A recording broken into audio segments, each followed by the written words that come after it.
warahmatullahi wabarakatuh. Waalaikumsalam warahmatullahi wabarakatuh.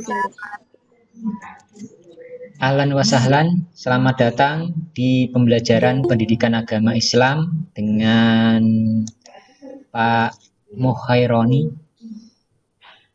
Pada kesempatan pagi yang penuh berkah ini, marilah anak-anakku semuanya kita awali pembelajaran pada pagi hari ini dengan membaca doa bersama.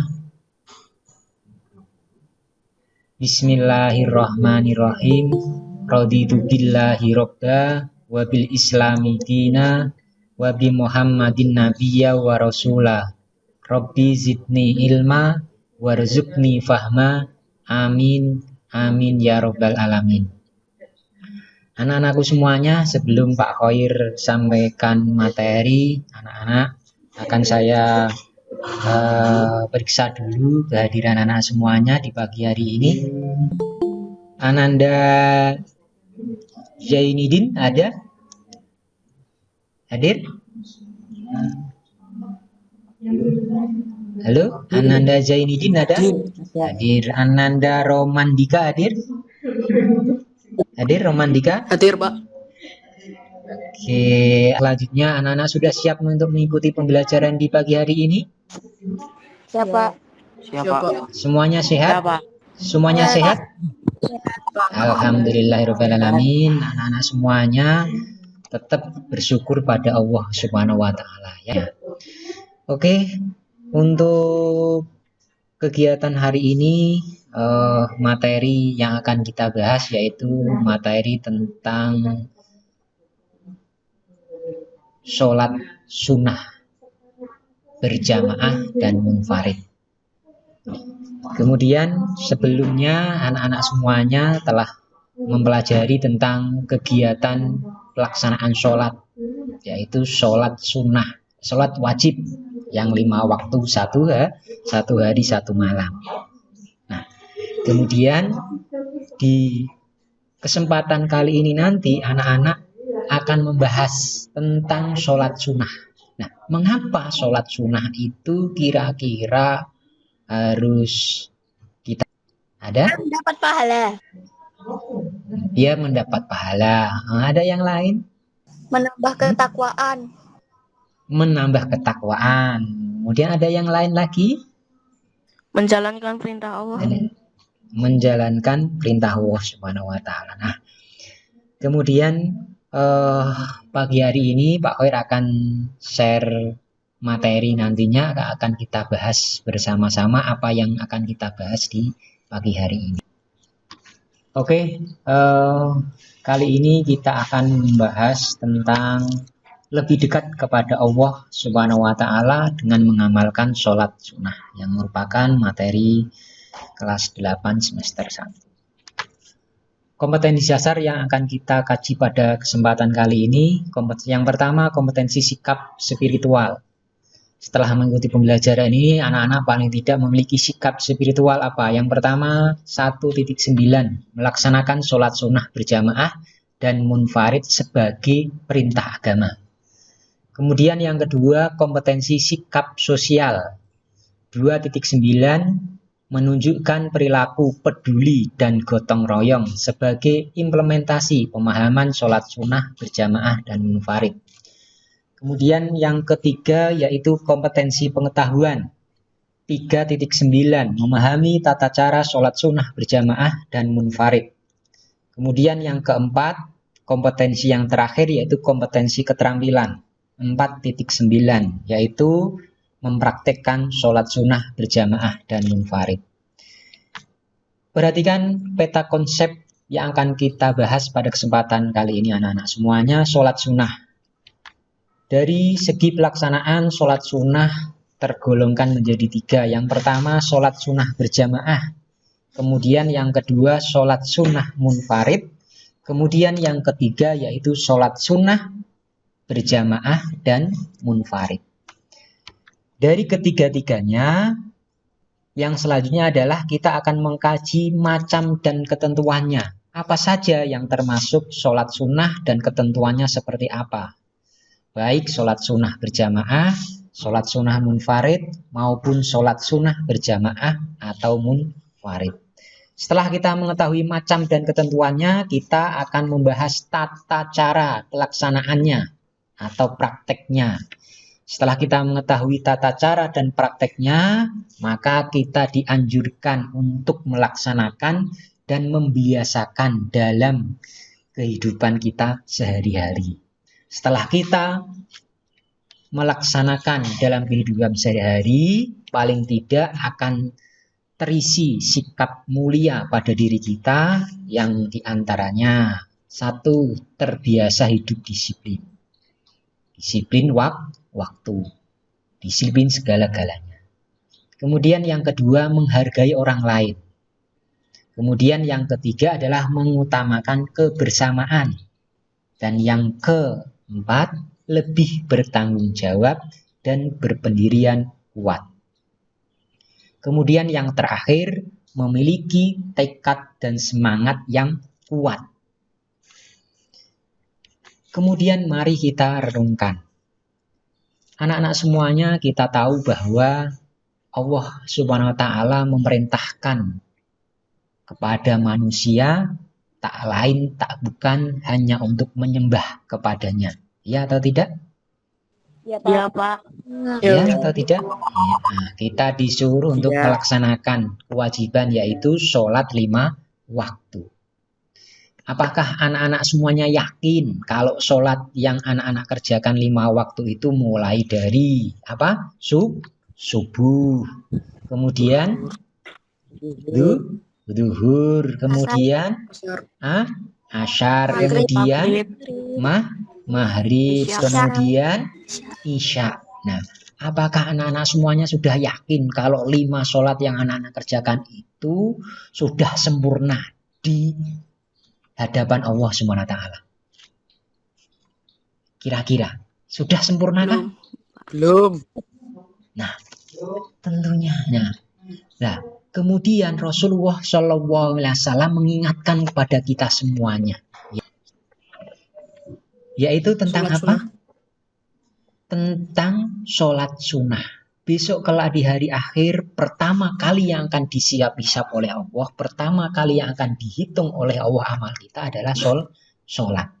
Manakala sholat kita itu sempurna, sholat subuh, duhur, asar, maghrib, isya itu sempurna, maka Allah Subhanahu wa taala cukup dengan itu tanpa harus menghitung-hitung amal yang lain.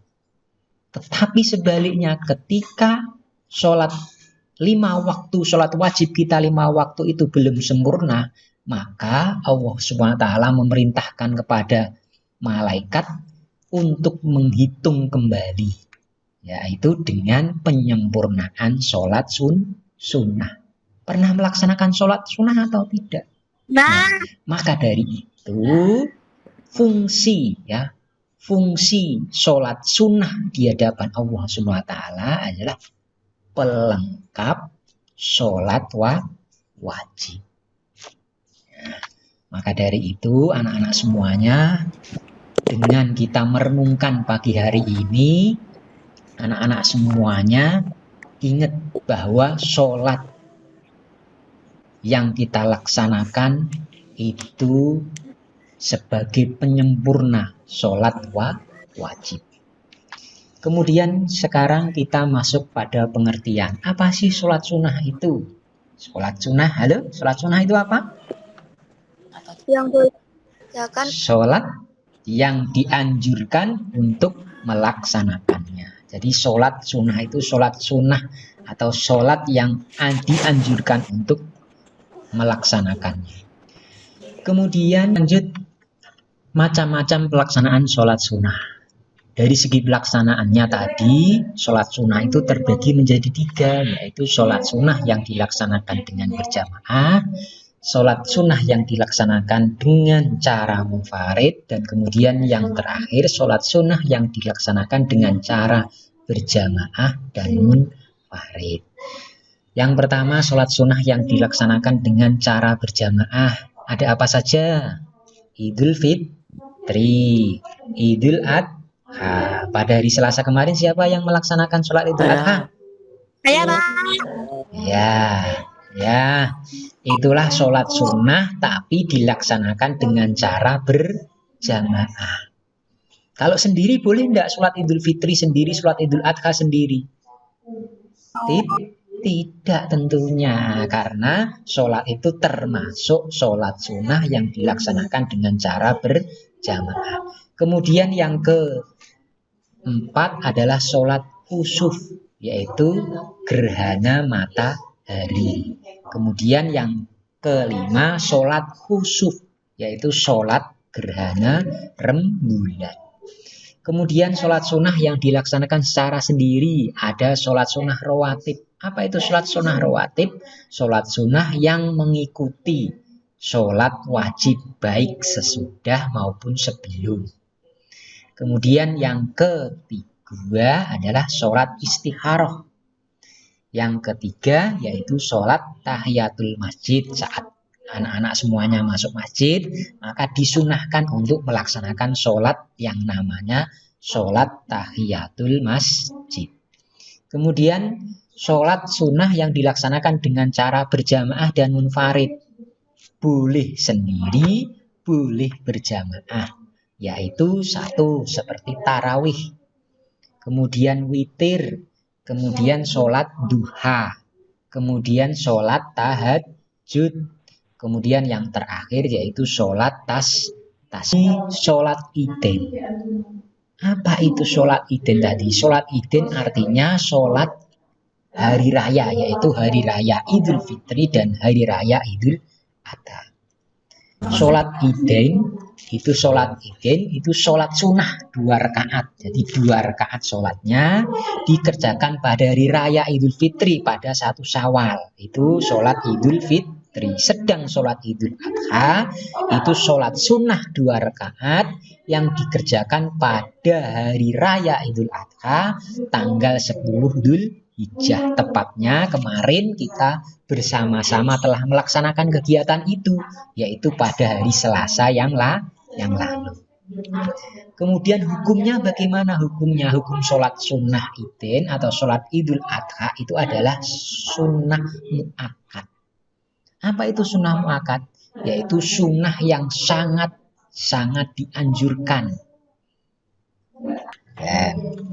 Kemudian sekarang kita lanjut dengan tata cara pelaksanaan sholat Idul Adha maupun Idul Fitri. Yang pertama, ketentuan yang pertama, sholat tidak diawali dengan iqomah dan khutbah. Jadi beda dengan sholat Jum'ah. Kalau sholat Jum'ah khutbah dulu baru sholat Jum'ah. Tapi kalau Idul Adha sama Idul Fitri tidak ada iqomah dan khutbah. Langsung yang pertama yaitu takbiratul ihram. Kemudian yang kedua niat. Niatnya adalah usolli sunnatal Idul Adha rakaataini ma'muman lillahi ta'ala. Kemudian yang selanjutnya adalah setelah membaca doa iftitah, kita melaksanakan ya takbir sebanyak 7 kali di rakaat pertama. Kemudian di rakaat kedua 5 kali takbir. Di sela-sela takbir, kita semuanya disunahkan untuk membaca tasbih. Yaitu dengan membaca subhanallah walhamdulillah wala ilaha illallah wallahu akbar. Ayo anak-anak semuanya, bisa baca surat tasbih? Bisa? Ayo dibuka mic-nya. Kita bersama-sama baca tasbih. Ayo buka mic-nya. Ya, subhanallah walhamdulillah wala ilaha illallah wallahu maupun gerhana rembulan atau bulan. Tata caranya sama semuanya. Cuman yang membedakan adalah dari niatnya saja. Nah, Contoh sholat istisqa berarti usolli sunnatal istisqai makmuman lillahi ta'ala. Ini anak-anak semuanya ada pertanyaan di sini Tidak, sampai Pak. sini? Tidak. Tidak. Nah, ada pertanyaan? Silahkan anak-anak semuanya nanti dalam kegiatan ini, nah, kita akan simpulkan bersama di materi yang telah kita kaji di pagi hari ini. Kira-kira anak-anak semuanya tadi dari segi pelaksanaannya tadi ada berapa sholat sunnah tadi? 3. Ada 3, yaitu yang pertama sholat sunnah dengan cara berjamaah. Kemudian yang kedua dengan cara munfarid. Yang ketiga dengan cara berjamaah dan munfarid. Nah, kemudian yang selanjutnya anak-anak semuanya sudah saya share di GCR LKPD yang Pak Khoir berikan, nanti dikerjakan dengan teliti. Kemudian pertemuan yang selanjutnya nanti kita akan membahas tentang sholat sunnah tetapi dengan cara sendiri. Di hari ini kita sudah membahas tentang tata cara sholat sunnah tapi pelaksanaannya dengan cara berjamaah. Dan kemudian selanjutnya nanti kita akan membahas sholat sunnah dengan cara sendiri, yaitu munfarid. Oke, mari kita akhiri pertemuan kali ini dengan bacaan hamdalah bersama. Alhamdulillahirabbil alamin.